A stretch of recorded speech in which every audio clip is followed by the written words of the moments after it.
कुछ और होना बाकी है सर, मई में है।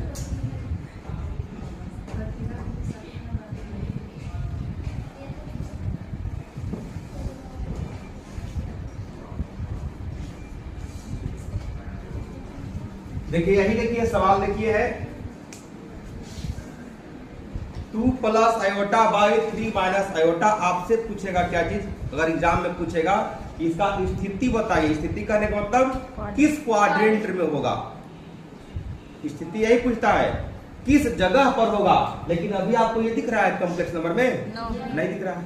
आपको ये बताया है कि कॉम्प्लेक्स नंबर में जब दिख जाए, कॉम्प्लेक्स नंबर में जब वो दिख जाए तब उसका सारा बात हम लोग बता सकते हैं कि वो किस जगह पर होगा, किस क्वाड्रेंट में होगा। तो पहले इसको हम लोग कॉम्प्लेक्स नंबर लाने का करेंगे प्रयास।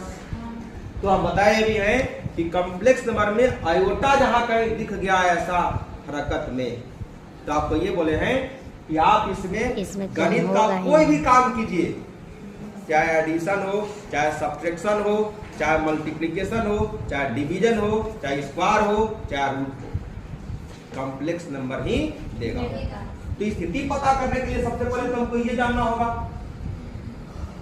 ये देखिए हो गया आपका एक्स एक्सिस और ये हो गया वाई एक्सिस। इसको कर लीजिए एक्स डैश और इसको कर लीजिए वाई। ये आपका ओरिजिन।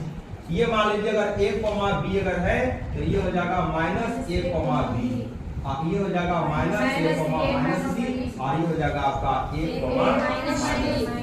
या इसको एक्स वाई में भी लिख सकते हैं।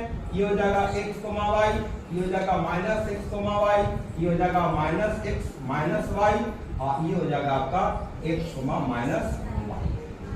ये कहलाता है आपका फर्स्ट क्वाड्रेंट, ये कहलाएगा सेकंड और ये कहलाएगा आपका थर्ड और ये कहलाएगा फोर्थ। इतना बात आपको बताया गया होगा कोऑर्डिनेट ज्योमेट्री में भी और आपको ट्रिग्नोमेट्रिक फंक्शन में भी बताया गया ये चीज, है ना। तो अब ये तो हम लोग जान गए बेसिक चीज। हम लोग जानते हैं ये बात कॉम्प्लेक्स नंबर का रिप्रेजेंटेशन जो होता है वो a प्लस आयोटा b, या मान लीजिए कोई ऐसे अगर लिख दे x प्लस आयोटा y तो भी कोई दिक्कत नहीं है।